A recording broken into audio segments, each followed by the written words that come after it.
It started with a spark, a rhythm that made people tap their feet before they even realized it. A sound that broke the rules, crossed the color line, and set the world on fire. In the mid-1950s, America was coming out of a war and stepping into a new age. Teenagers had pocket money, jukeboxes glowed in diners, and radios hummed with life. And then, a backbeat hit, a guitar riff cut through the air, and the birth of rock and roll began. No one person invented it. Rock grew out of struggle and celebration, a mix of rhythm and blues, gospel and country. But when that mix hit the airwaves, it sounded like nothing anyone had heard before. It was young, loud, and alive. Long before Elvis shook his hips or Chuck Berry duck-walked across the stage, the roots of rock were already alive in the fields, the churches, and the juke joints of America. In the early 1900s, black musicians in the South turned pain into power. Blues was their language. A cry and a celebration rolled into one. Men like Robert Johnson, Muddy Waters, and Howlin' Wolf played it raw and real. Gospel singers brought the fire of the church, while country artists told stories of heartbreak and hope. As radio spread after World War II, these sounds started mixing. White teenagers began tuning into race records on late-night stations, drawn to the energy of rhythm and blues. The lines between genres began to blur. By the late 1940s, the sound was shifting. Louis Jordan had people jumping to his saxophone hits like Caledonia. Sister Rosetta Tharpe was shredding electric guitar before most people even knew women could play like that. And Ike Turner's 1951 track, Rocket 88, recorded in Memphis, is often called the very first rock and roll record. The ingredients were there: rhythm, rebellion, and a beat that dared you not to dance. If rock and roll was a fire, Bill Haley and his Comets struck the match. In 1954, their song Rock Around the Clock hit the airwaves, and suddenly the sound had a name. Haley had started in country and western, but he saw something happening in rhythm and blues. He sped it up, added a slap bass, and turned it into something that teenagers could call their own. When Rock Around the Clock played over the opening credits of the movie Blackboard Jungle in 1955, theaters erupted. Kids jumped out of their seats and danced in the aisles. Parents were horrified, teachers called it noise, but for the youth of the 1950s, it was pure freedom. Haley didn't have the look or charisma that later rock stars would, but his sound cracked the door open, and once it opened, there was no closing it again. Then came the man who gave rock its swagger. Chuck Berry didn't just play the guitar, he turned it into a voice. Born in St. Louis in 1926, Berry grew up loving blues, gospel, and country. He had an ear for rhythm and a gift for storytelling. When he recorded Maybelline in 1955, it exploded. Here was something new, a song about cars, love, and trouble. Fast, funny, and driven by a guitar riff that could cut glass. Berry understood what young America wanted to hear. He wrote songs about school, freedom, and rebellion. Johnny B. Good, School Day, Roll Over Beethoven. He gave the teenagers of the 1950s an identity. And when he duck-walked across the stage, smiling that sly grin, every guitarist who came after, from Keith Richards to Angus Young, was watching. Chuck Berry was the architect of rock guitar, and his songs were the blueprint. If Chuck Berry built the framework, Little Richard set it on fire. Richard Penniman came from Macon, Georgia, and grew up singing gospel in the church. But when he hit the stage, he didn't hold anything back.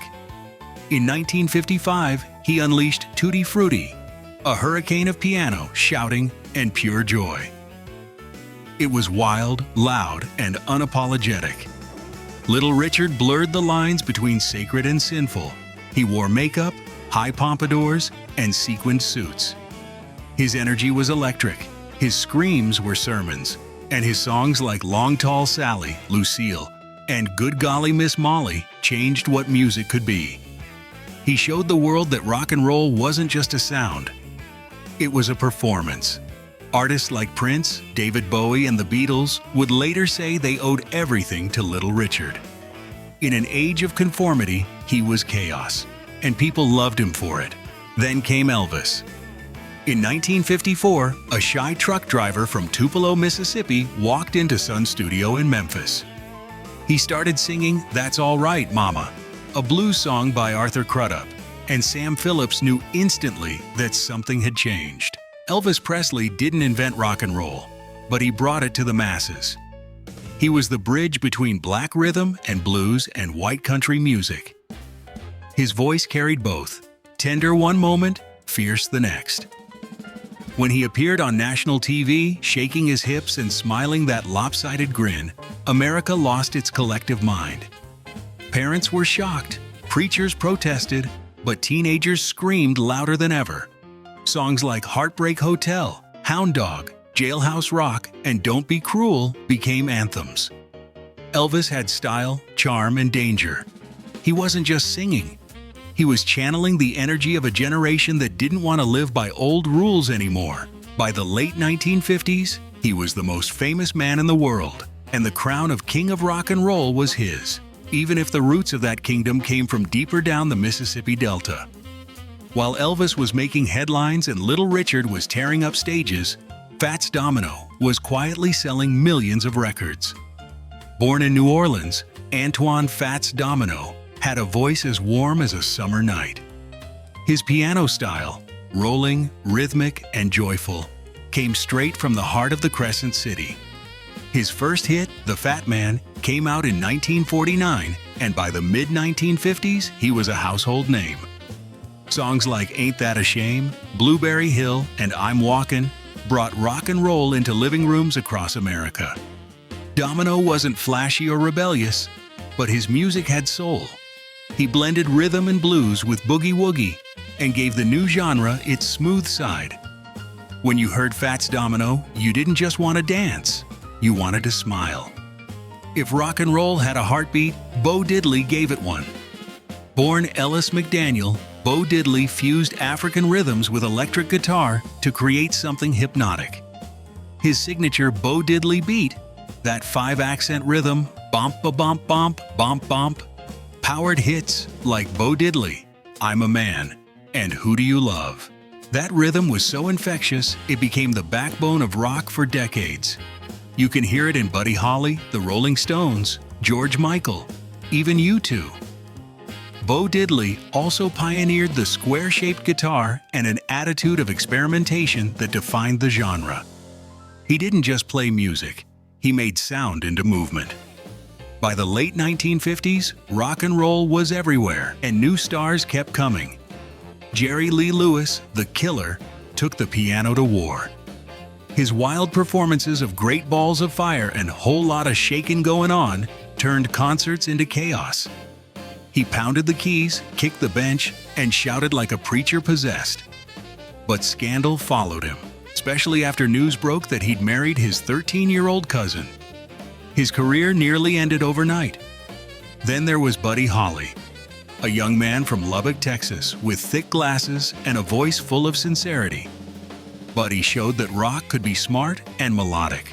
With his band, the Crickets, he gave us Peggy Sue, That'll Be the Day, and Every Day. His influence on future groups like the Beatles and the Rolling Stones can't be overstated. He wrote his own songs, played his own guitar, and brought heart to the rebellion. But in 1959, tragedy struck. A plane crash in Iowa took the lives of Buddy Holly, Ritchie Valens, and the Big Bopper. The nation mourned. It became known as the day the music died. Yet rock didn't die. It evolved. As the 1950s gave way to the 1960s, new voices rose, and one of the strongest belonged to Ray Charles. He wasn't exactly rock and roll, but his fusion of gospel and rhythm and blues shaped everything that came after. Songs like What Did I Say?, I Got a Woman, and Hit the Road Jack were electric, full of call and response energy, syncopation, and soul. Ray Charles showed that rock could feel, not just shout.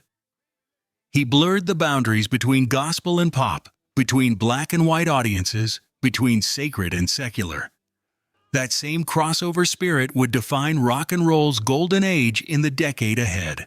By the early 1960s, the foundation was set. Chuck Berry had written the textbook. Little Richard had set the tone. Elvis had spread the gospel. And a new generation, the Beatles, the Rolling Stones, the Beach Boys, was ready to carry it across the world. Rock and roll became more than music. It was fashion, freedom, rebellion, and romance. It challenged segregation, censorship, and silence. When a teenager in 1955 turned up the radio, they weren't just hearing a song, they were hearing a revolution. Rock and roll changed how people moved, dressed, and loved. It gave the young a voice and the old something to worry about. And even as decades passed, through Woodstock, punk, disco, grunge, and beyond, that first backbeat from the 50s never really faded. Today, when you hear the crackle of an old 45 spinning on a turntable, or the first chord of Johnny B. Good, you can almost see the chrome diners, the drive-ins, and the neon glow of another time. The birth of rock and roll wasn't just about music, it was about motion. It was the pulse of a generation that refused to sit still. From Chuck's guitar riffs to Little Richard's piano fire, from Elvis's swing to Fats Domino's roll, it all came together to make the soundtrack of the 20th century. And maybe that's why, even now, when those old songs play, people who lived it can still feel that same rush. It's more than nostalgia. It's memory, rhythm, and soul. Because once rock and roll was born, the world was never quite the same again. This is Yesterday's. Thanks for watching.